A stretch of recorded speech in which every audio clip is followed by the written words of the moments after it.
안녕하세요. 결혼한 지 이제 2년 차를 넘기는 올해 20대 후반의 여자입니다.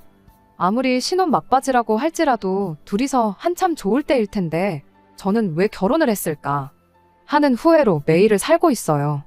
이유를 알고 있었는데도 결혼을 했다 보니 더 속만 상할 따름입니다. 저희가 2년간의 연애를 하고 결혼을 했는데 이미 시작하기 전부터 문제투성이인 결혼이었어요. 시작하기 전부터 그랬던 만큼 저에게는 이 결혼을 물을 수 있는 기회가 있던 거였는데 그 기회를 제 손으로 날려버리고 이렇게 후회를 하고 있으니 시간을 돌릴 수 있다면 그때로 돌아가서 제 머리채를 잡아뜯는 한이 있더라도 결혼을 못하게 막았을 텐데 그렇게 못하는 걸 알고 있으니 기분만 울적합니다. 저희 두 사람 다 직장 생활하고 있는 평범한 회사원이고요. 맞벌이 부부입니다. 지금은 그래도 2년이 지난 만큼 월급이 조금 더 오르긴 했는데 결혼 전에는 남편이 이것저것 다 떼고 달에 410만 원 정도 벌었어요. 저는 290만 원 정도를 벌었고요. 명절에 나오는 떡값이나 연초에 성과급 같은 거 생각해보면 달에 300 넘게 번다고 봐도 무방한데 굳이 그런 것까지 계산할 필요는 없겠다 싶어서 따로 말을 한 적은 없습니다. 그냥 서로가 매달 그 정도는 벌고 있구나 하고 알고 있었죠. 결혼하기 전에 각자가 모아놓은 돈도 조금 차이가 있었어요. 제가 모아놓은 돈이 4,500만 원이었고 남편이 모아놓은 돈이 1억 5천 정도 되었습니다.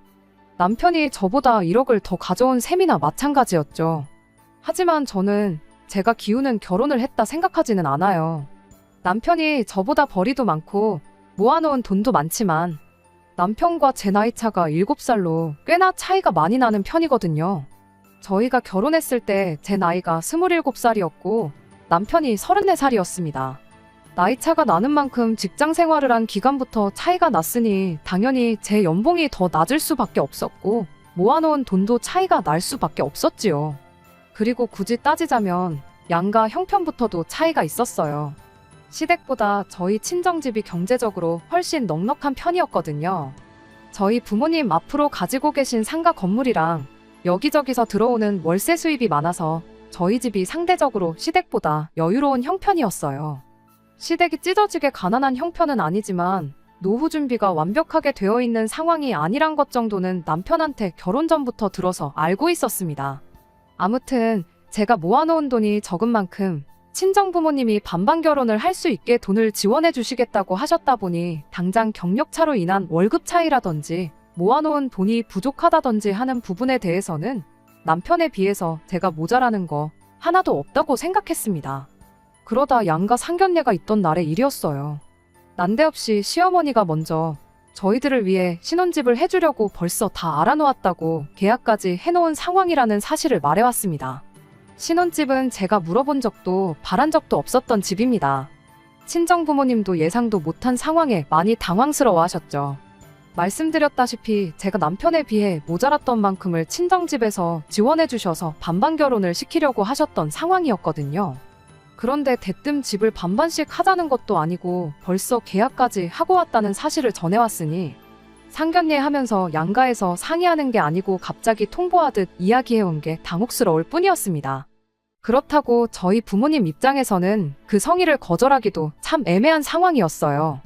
우리 집에서 돈을 더 해줄 테니 계약 무르고 애들 더 좋은 집 사주자는 말을 꺼내는 게 어떻게 보면 저희 집이 조금 상황이 더 넉넉하다고 시댁을 무시하는 느낌을 받을 수도 있는 상황이었으니까요. 일단은 거기서 다른 말은 더 안 하시고 알겠다고만 대답하고 마르셨어요. 저한테는 따로 상황을 두고 봐보자는 말을 해오셨고요. 이미 상견례 하기 전에 남편 입에서 시댁 상황이 넉넉한 편은 아니라는 사실을 들었기 때문에 상견례 끝나고 나서 남편한테 시부모님이 갑자기 돈이 어디서 나서 집을 해주신다고 하는 거냐, 어떻게 벌써 계약까지 했다고 하시는 거냐 물어봤지요. 남편은 자기도 잘 모르겠다는 식으로 이미 이렇게 된 거 한번 잘해보자는 대답을 할 뿐이었습니다. 그런데 막상 시어머니가 계약해놓았다는 그 집 구경을 다녀왔는데 집이 너무 별로였어요. 아파트이긴 했는데 너무 오래되고 요즘 많이들 기피한다는 복도식 아파트였습니다. 아파트 들어오기 전부터 단지를 중심으로 차들이 이리저리 얽혀서 대져 있는 모습을 보아하니 주차장도 터무니없이 모자라 보였어요. 연식이 오래된 만큼 재건축 호재도 있긴 했지만 벌써 몇 년 전부터 이야기만 있을 뿐이지 실제로 진행되는 건 아무것도 없어 보였습니다. 집 평수도 너무 작은 편이었고 솔직히 마음에 드는 점이 하나도 없었어요. 그래도 어떻게든 좋아해 보려고 노력을 했죠. 그나마 지하철역이 가까워서 출퇴근은 어렵지 않겠구나. 어쨌든 재건축만 시작하면 어차피 다른 집을 구해야 할 텐데 그냥 몇 년 살면서 투자한다는 생각으로 쥐고 있어나 볼까, 그런 생각으로 억지로 그 집을 좋아해 보려고 노력했습니다. 아파트가 워낙에 구식인데다가 심지어 먼저 살던 분이 아파트가 준공된 시점부터 여태까지 한 번도 이사를 안 하고 쭉 살아온 집이다 보니 리모델링을 하는 게 선택이 아니라 거의 필수에 가까웠어요. 남편 쪽에서 집을 해오기로 했으니 적어도 리모델링하고 혼수, 결혼 비용은 제가 해가는 게 당연하다 생각했죠. 이래저래 계산기 두들겨가면서 견적을 내봤는데 제가 모아놓은 돈이 4,500분이었다 보니 혼수랑 결혼 비용을 생각하면 리모델링 비용이 조금 모자란 상황이었습니다. 결혼식 마치고 축의금 들어올 거 생각해보면 사실 모자랄 건 없었지만 결혼식 올리고 나서 리모델링을 이유로 따로 부모님 집에서 리모델링 끝날 때까지 떨어져 사는 것도 좀 그렇지 않나 싶었어요. 물론 친정 부모님이 여유가 있는 상황에 돈을 도와주시기로까지 하셨다 보니 당연히 친정 도움을 받으면 되는 상황이었지만 모자란 게 1,000만 원 조금 넘는 돈이었는 게 그걸 해달라기가 조금 뭐했습니다.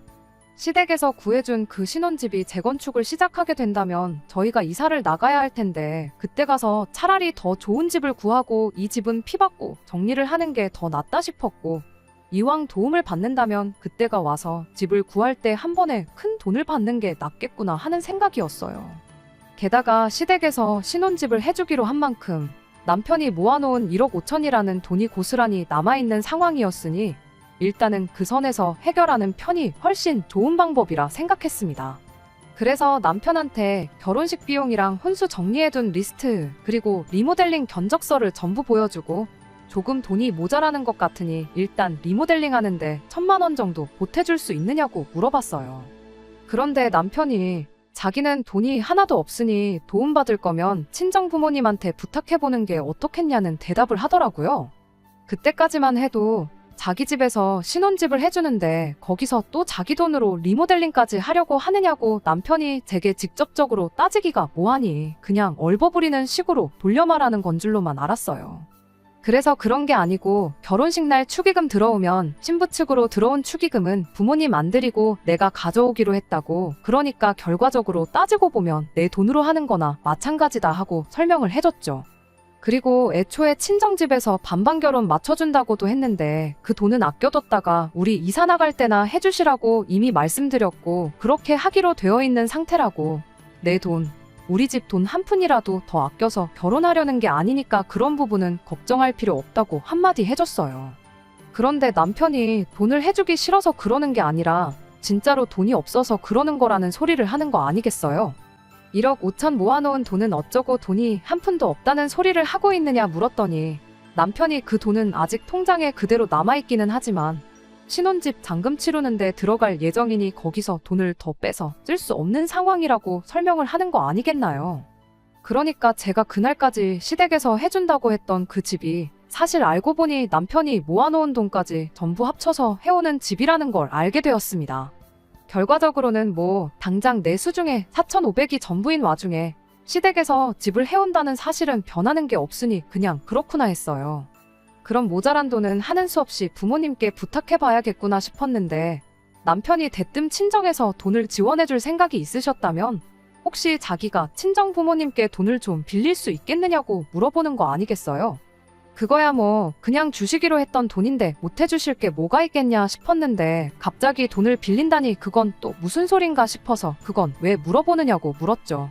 그랬더니 글쎄 집 사는데 사실 돈이 많이 부족한 상황이라고, 그래서 자기가 대출을 알아보고 있다는 상황이라 하더군요.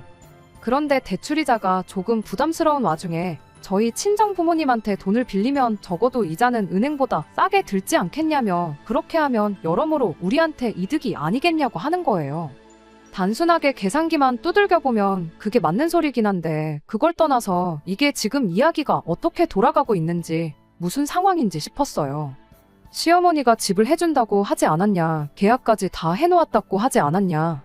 그런데 지금 상황을 보아하니 시어머니가 집을 해주는 게 아니고 오빠 돈에 대출까지 받아야 할 만큼 돈이 모자란 상황인 것 같은데 내 말이 맞냐 틀리냐 물었죠.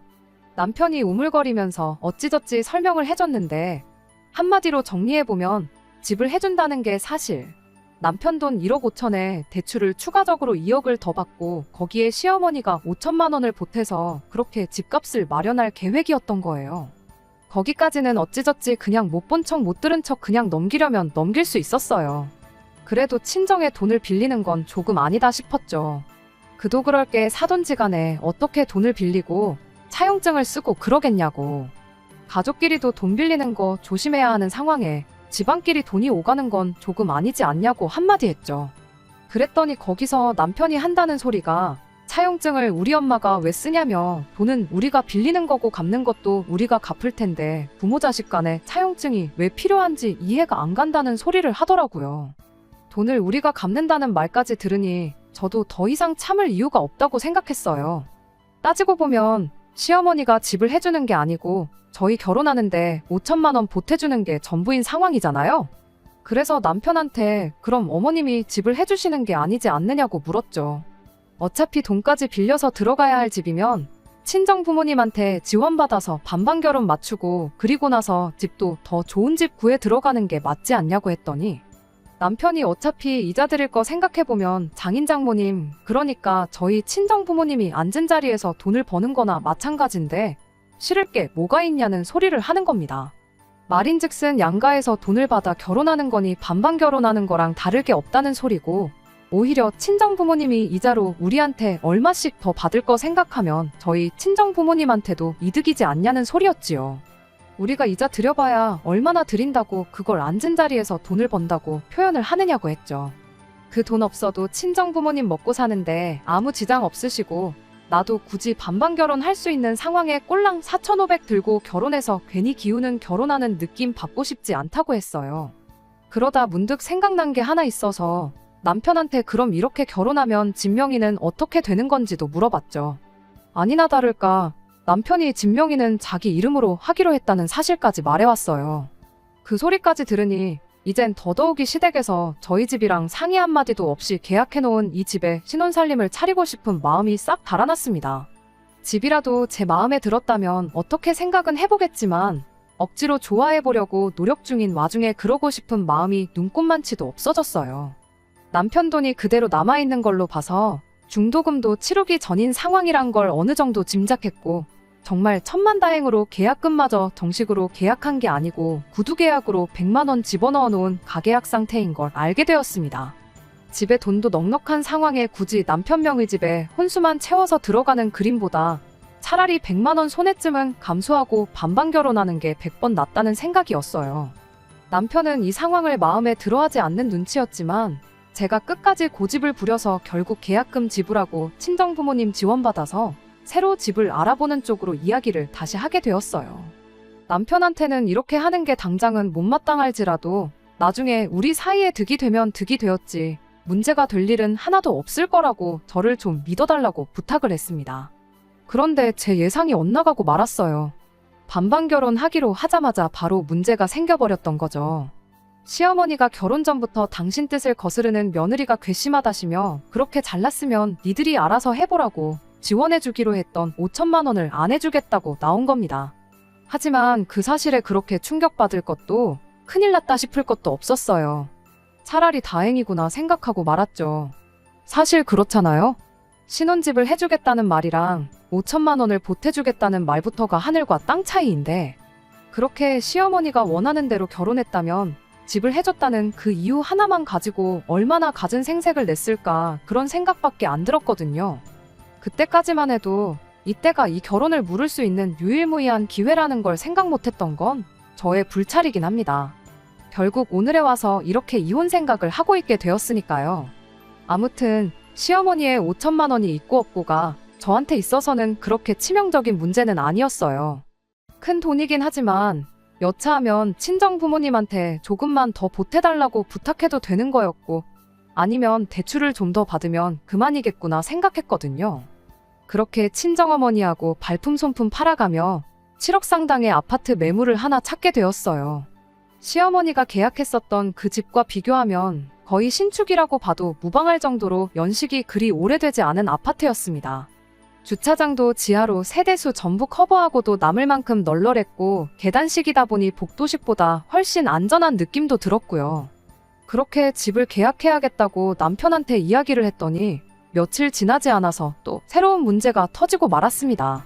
시어머니가 당신 도움 없이 집을 구했다는 사실이 배가 아팠던 건지 난데없이 남편이 모아놓은 돈 또한 시댁재산이나 마찬가지니 그 돈을 집 사는데 쓸 생각 말라고 나온 거예요. 남편은 어머니 뜻이 그런데 거역하기가 조금 그렇다며 정말 미안하게 됐다고.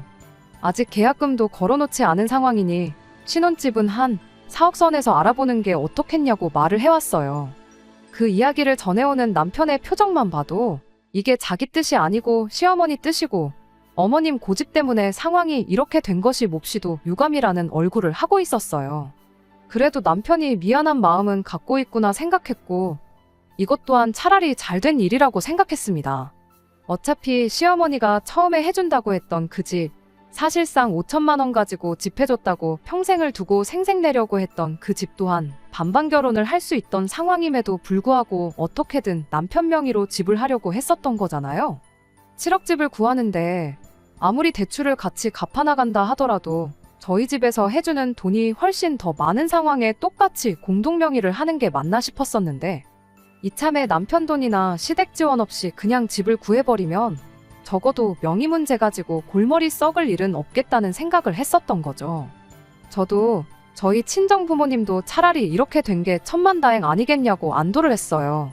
게다가 친정 부모님이 이왕 이렇게 된 거 대출을 추가적으로 더 받을 게 뭐가 있냐고 하시면서 그냥 집을 해주시는 쪽으로 이야기가 되었어요. 그렇게 시댁 도움 하나 없이 남편 돈도 쓰지 않고 신혼집 계약을 하게 되었죠.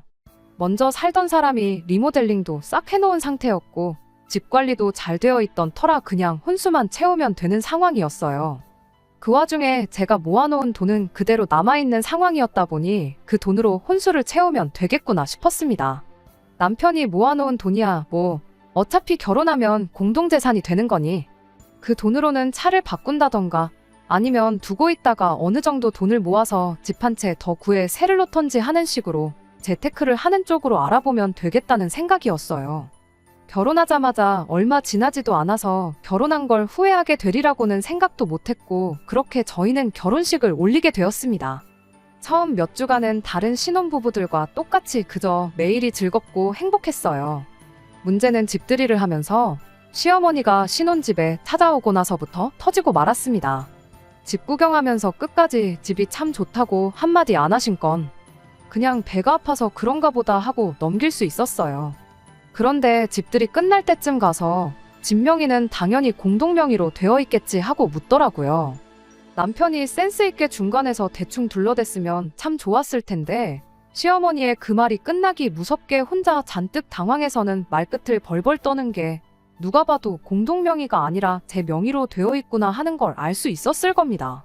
시어머니도 대번에 눈치채고는 부부는 일심동체인데 왜 재산은 따로 가져가려고 하느냐고 저한테 따져묻기 시작했어요. 솔직히 어이가 없었죠. 당장 이 집 구하기 전에 시어머니가 알아놓았던 그 집은 적어도 리모델링 하는데 제 돈이 들어가는데도 불구하고 남편 명의로 집을 하려고 했었으면서 막상 남편 돈 한 푼 안 들어가고 혼수까지 전부 제 돈으로 채워놓은 이 집을 가지고는 부부는 한 몸이니 어쩌니 하면서 공동재산을 운운하고 있었으니 말이에요. 그렇게 따져봐야 싸우자는 것밖에 안 되니 그냥 애둘러서 좋게 말했어요. 사실상 이 집의 혼수 빼고는 전부 친정 부모님 돈으로 한 거나 마찬가지니 친정 부모님 뜻에 따른 거라고요. 아직 남편이 결혼 전에 모아놓은 돈이 고스란히 있고 그 돈으로 재테크 삼아 집을 한 채 더 구할 생각이 있는데 그 집은 공동명의로 하면 되는 거 아니겠냐고 했죠. 그랬더니 시어머니가 너 참 웃긴다 하면서 이 집은 우리 아들 돈 한 푼 안 들어갔다고 네 명의로 해놓으면서 앞으로 갖게 될 집은 공동명의를 하겠다는 거냐면서 너무 욕심이 험한 거 아니냐는 거예요. 그런 게 아니고 1억 5천 가지고 서울에 무슨 집을 구하겠냐고 당장 내일 집을 구하겠다는 것도 아니고 돈 어느 정도 모아놓고 그때 가서 집을 알아볼 생각이라고. 그리고 대출을 받아서 구하게 되더라도 그 돈은 둘이 벌어서 같이 갚아나가게 될 테니 그렇게 말한 거라고 했죠. 당장 집을 한 채 더 사겠다는 게 아니니 그때 가서 다시 자세하게 이야기를 해도 되는 부분 아니냐고 계속 좋게 설명을 하는데, 시어머니는 끝까지 친정에서 해준 신혼집을 두고 공동명의를 안 해놓은 게 이기적인 결정이라는 식으로 어깃장을 부리기 시작했어요. 그때는 그래도 남편이 타이밍 좋게 나서서 먼저 우리가 해오기로 했던 집은 내 명의로 하기로 하지 않았었냐고 시어머니한테 한마디 해주면서 어찌어찌 이야기를 대충 마무리 지을 수 있었습니다. 앞으로도 시어머니하고 좋은 꼴은 못 보겠다 싶은 와중에 그래도 남편이 이런 식으로 중간 역할만 잘해주면 못할 것도 없겠다 싶었는데, 하루는 남편이 시어머니가 공동명의를 안 한 건 돈 관리를 따로 하자고 하는 소리나 마찬가지인 거라는 말을 했다며 앞으로 자기 월급 관리는 시어머니가 하게 될 거라는 이야기를 꺼내왔습니다. 당연한 소리겠지만 남편이 그 이야기를 해오자마자 제가 남편한테 그게 무슨 미친 소리냐고 바로 되물었죠. 그랬더니 남편이 시어머니가 결혼까지 했으면 당연히 집도 공동명의로 해야지, 그렇게 안 할 거면 룸메이트랑 다를 게 뭐가 있냐고 했다더군요. 룸메이트끼리 같이 돈 관리하는 거 봤냐고 당연히 돈 관리도 따로 해야 한다고 했다는 겁니다. 그럼 따로 하면 되지, 시어머니가 오빠 돈을 관리해주는 건 또 뭐냐고 따졌더니 자기 성격이 너무 유순한 걸 시어머니가 알고 있다 보니 말만 그렇게 하고 정작 월급날 되면 찍소리도 못하고 제가 하자는 대로 따를 것 같아서 마음이 안 놓이신답니다. 벌이도 남편이 훨씬 더 좋은데 공동 명의도 아닌 집 가지고 생색내면서 내 아들 돈을 자기 돈 쓰듯이 좌지우지하는 꼴은 죽어도 볼 수 없다시며 그렇게 돈 관리는 시어머니가 직접 하겠다고 나선 거예요. 말도 안 된다고 어이없어 하는 와중에 남편은 시어머니가 저러시다 말 거다, 아니더라도 자기가 꼭 시어머니를 설득해서 아무 문제없게 만들어 놓겠다며 시간을 조금만 달라고 부탁을 해오더군요. 그때 기다리겠다는 게 아니고 아예 단판을 지었어야 했는데, 결혼한 지 2달도 안 된 상황에 괜히 시어머니를 더 자극해봐야 좋을 거 없겠다 싶어 그저 하루빨리 남편이 이 말도 안 되는 상황을 정리해주길 바라고만 있었습니다. 이 이야기를 들은 친정어머니께서는 차라리 그럼 집을 공동 명의로 돌리는 게 어떻겠냐는 말까지 하셨는데 절대로 그렇게만은 못하겠다고 제가 고집을 부렸어요. 지들이 해줄 때는 단독 명의가 맞고 우리가 해오니 공동 명의로 해야 한다는 게 무슨 가당치도 않은 소리냐고요. 그나마 그게 제가 한 일 중에 제일 잘한 일이지 않을까 싶네요. 아무튼 그렇게 또 한 달이 지나게 되었는데 당연한 이야기겠지만 남편한테서 그 어떤 좋은 소식도 들을 수 없었습니다. 이 상황을 해결하기에 한 달이란 시간이 너무 짧을 수도 있었겠지만 시어머니는 그 한 달 사이에 또 새로운 불랑거리를 하나 만들어 오셨으니 어떻게 보면 참 대단한 분이다 싶어요. 사이가 안 좋다고 해도 시댁과 일부러 거리를 두고 지낼 필요는 없다고 생각해서 나름 남편 시켜서 안부 연락도 드리고 그러다가 그렇게 시부모님 모시고 같이 외식도 다녀오게 되었어요. 그런데 시어머니가 밥 먹다 말고 남편한테 우리 아들 얼굴이 왜 이렇게 수척해진 거냐면서 저한테 우리 아들 밥은 똑바로 챙겨주고 있는 거냐고 한마디 따져묻더군요. 시어머니와 관계가 좋았다면 당연히 아무 일 없었을 테지만 그런 상황이 아니다 보니 저도 모르게 대답이 날카롭게 나왔습니다. 룸메이트처럼 살기로 했는데 살림도 각자 알아서 해야 하는 거 아니냐고, 밥을 굳이 제가 나서서 챙겨줄 이유가 없는 거 아니냐고요. 살림은 나눠서 하기로 했지만 사실상 제가 남편보다 더 많은 집안일을 하고 있었어요. 식사 준비도 그중 하나였죠. 남편이 수척해졌다는 것도 말이 안 되는 소리였습니다. 오히려 저희 결혼식 올릴 때보다 몸무게가 5kg나 더 쪄버린 상황이었거든요. 우리 아들이 수척해졌다는 건 그냥 시어머니가 괜히 꼬투리 잡아서 저한테 한마디 하려고 꺼낸 말일 뿐이었어요. 제가 식사를 챙겨주지만 그런 시어머니 말에 죄송하다고 말하고 싶지 않아서 일부러 저렇게 대답을 했던 거고요. 룸메이트 이야기 꺼낸 건 다른 사람이 아니라 시어머니 본인이었다 보니 그 말에 딱히 아무 대답도 못 하더라고요. 그러다가 하는 말이 생활비 절반씩 내고 있는 거에서 30만 원을 더 줄 테니까 집안일은 너가 전부 담당하는 걸로 하라는 소리를 하는 겁니다. 남편이 저 대신 하는 집안일이라곤 청소랑 분리수거 정도밖에 없었어요. 그런데 고작 제 돈으로 생활비 30만 원 덜 쓰겠다고 맞벌이하는 상황에 그런 것까지 떠맡을 생각은 없었습니다. 그래서 그럴 게 아니고 생활비는 제가 30만 원 더 낼 테니까 남편이 집안일을 전부 하는 건 어떻겠냐고 되물었죠. 어머님이 맨날 한 집에서 같이 지내다가 떨어져 지내서 아드님 얼굴이 가물가물하신가 본데 사실 저 사람 결혼하고 5kg나 쪘다고. 안 그래도 얼마 전에 건강검진 받았는데 거기서도 살 빼란 소리가 나왔는데 생활비도 30만 원 아끼고 집안일하면 고생한 만큼 살도 빠지고 좋은 거 아니겠냐고 이야기했죠. 그래도 나름 시댁하고 잘 지내보려고 냈던 시간이었는데 그 의미가 무색하게 시어머니하고는 그날부로 그 어떤 교류가 없을 만큼 사이가 더 안 좋아지게 되었습니다. 남편은 그 와중에 저한테 짜증을 내면서 어머니랑 이야기 잘 되어가고 있는데 도와주지는 못할 망정 상황을 악화시켰다고 저한테 투정을 부리기 시작했죠. 그렇게 시댁하고는 거리를 두고 지내게 되었어요. 그게 하루 이틀 지나다 보니 어느덧 2년 가까운 시간이 지나고 말았습니다. 처음에는 제가 너무했나 싶다가도 그렇다고 해서 시어머니한테 숙이고 들어가고 싶은 마음은 눈꼽만치도 없었어요. 오히려 시어머니랑 안 보고 지내게 되니 남편하고 사이도 그럭저럭 괜찮아지고 저도 괜히 스트레스 받을 일도 없었고 그거 하나만큼은 참 좋았죠. 여전히 남편 월급을 시어머니가 관리하는 건 마음에 안 드는 상황이었지만 절반씩 내기로 한 생활비 늦지 않게 따박따박 입금해주고 계셨고 시어머니가 다른 사람도 아니고 당신 아들 돈인데 그걸로 딴짓을 하지는 않겠다는 생각도 갖고 있었어요. 그러다 보니 그것마저 익숙해져서 그냥 시어머니랑 왕래 없이 지내는 결혼 생활이 그렇게 나쁘지는 않구나 하던 어느 날이었습니다. 남편이 시어머니를 설득해 경제권을 다시 받아오는 건 어느 순간부터 바라지도 않고 있었어요. 오히려 남편이 시어머니한테 용돈을 타 쓰는 만큼 결혼한 지도 2년이 넘어가는 이 시점에 상당히 큰 돈이 모여있겠구나 하는 생각이었습니다. 그런데 그 와중에 일이 터져버리고 말았어요. 얼마 전 친정 부모님을 통해서 괜찮은 부동산 매물을 하나 소개받게 되었습니다. 저희 친정 부모님이 그만큼 부를 쌓으신 게 다 부동산 덕분이라고 봐도 무방했어요. 말씀드렸다시피 임대업을 하시고 계셨고 그걸 보고 자라온 저도 부동산만큼 좋은 재테크는 없다고 생각하던 사람이었어요. 결혼하고 나면 최대한 빨리 집을 하나 더 구해서 친정 부모님이 하셨던 것처럼 세입자를 받을 생각이었습니다. 친정 부모님도 그런 저희 계획을 알고 계셨다 보니 가깝게 지내던 부동산을 통해 소개받은 매물을 저한테 추천을 해주셨던 거였고요. 결혼할 당시에 남편이 모아놓은 돈 1억 5천에 그 후로 2년이 지난 지금 생각보다 많은 돈이 모여있겠구나 하는 생각이었어요. 그리고 저도 이제 고집 그만 부리고 그 돈으로 재테크를 시작하게 되면 시어머니와도 풀고 시어머니가 바라는 대로 집을 공동 명의로 돌려야겠다 하는 생각이었습니다. 남편한테 맡겨봐야 평생을 가도 시어머니랑 해결은 못 보겠구나 싶었고 굳이 결혼 생활을 이만큼이나 해온 와중에 자존심 싸움 한다고 고집 부릴 이유도 없겠다는 생각이었거든요.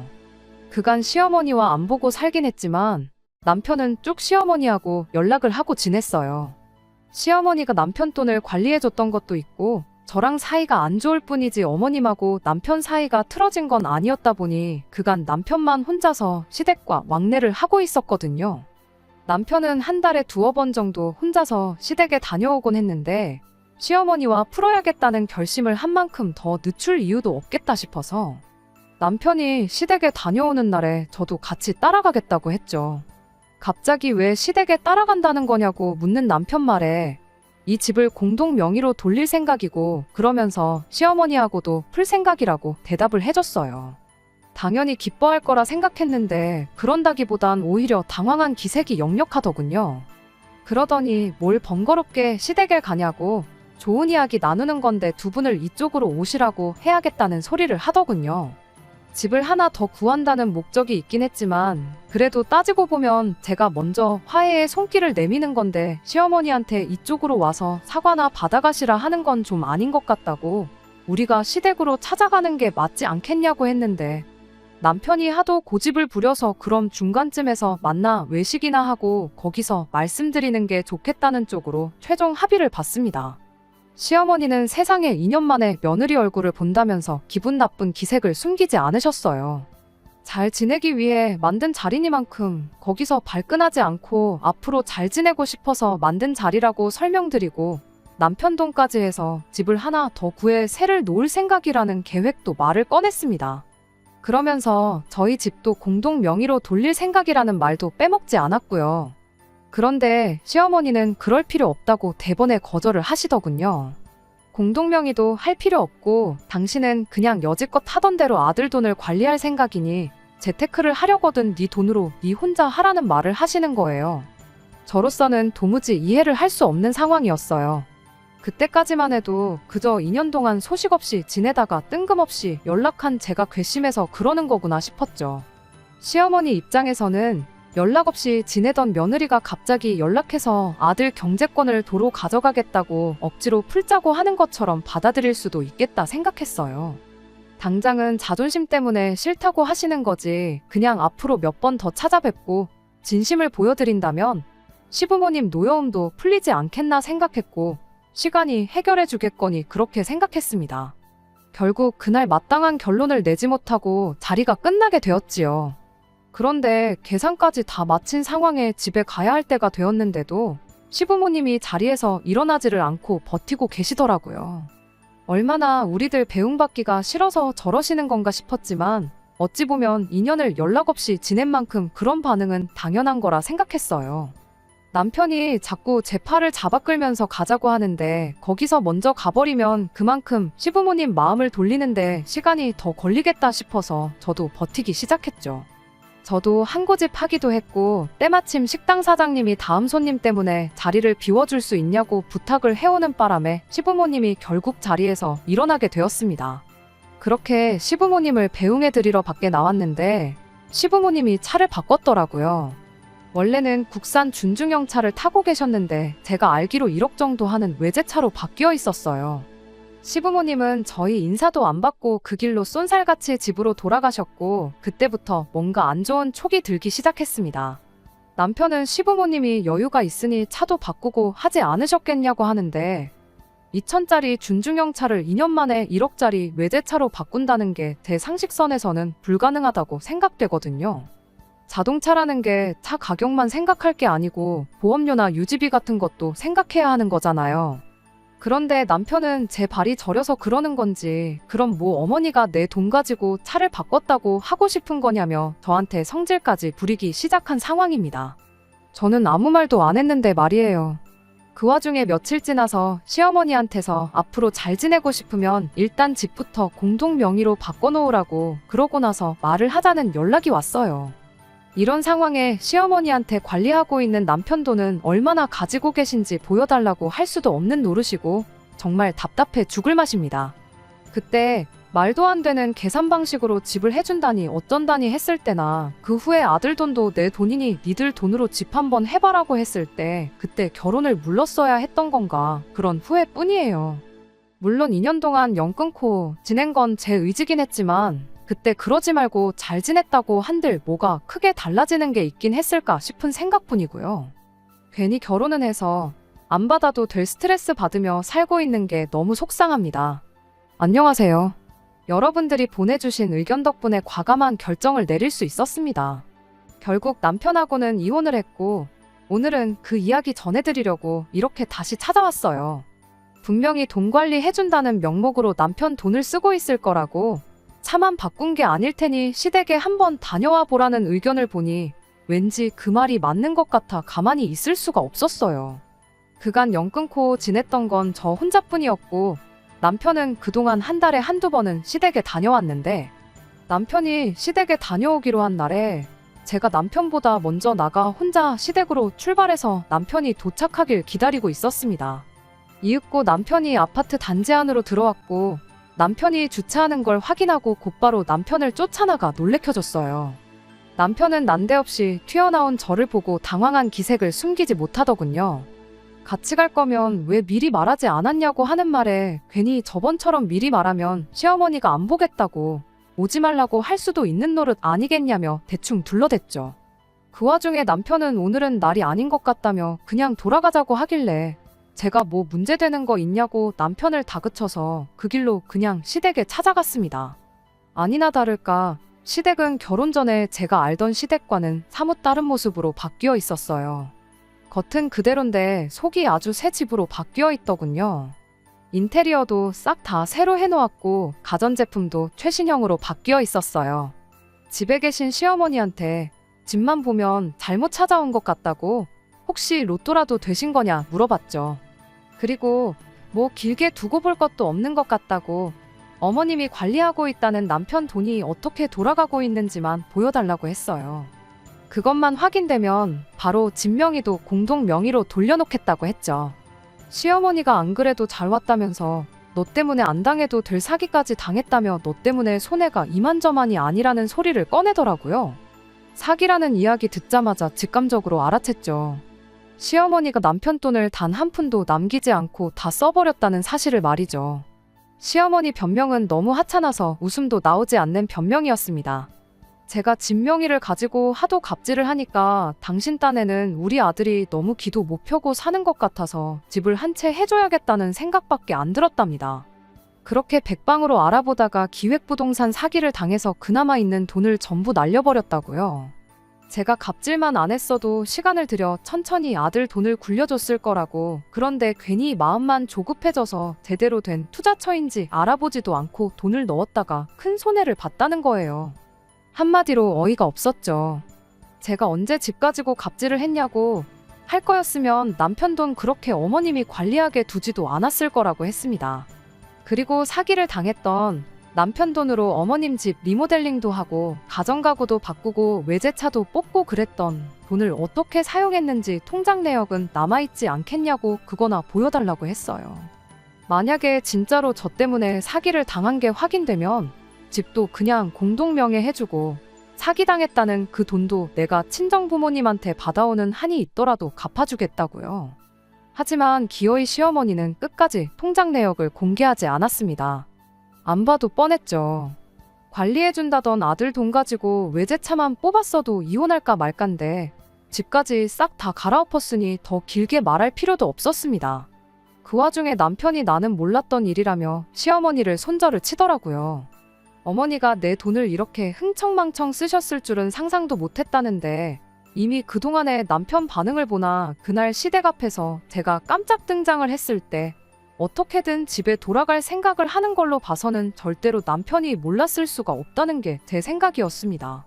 이미 평생을 두고 내가 집을 공동명의 해줄 생각이 없을 거라는 생각에 시어머니한테 경제권 찾아올 생각은 안 하고 차일피일 미루면서 오늘날까지 왔는가 본데 이미 결혼 시작부터 당신한테 부부간의 신뢰는 없었던 거 아니냐고.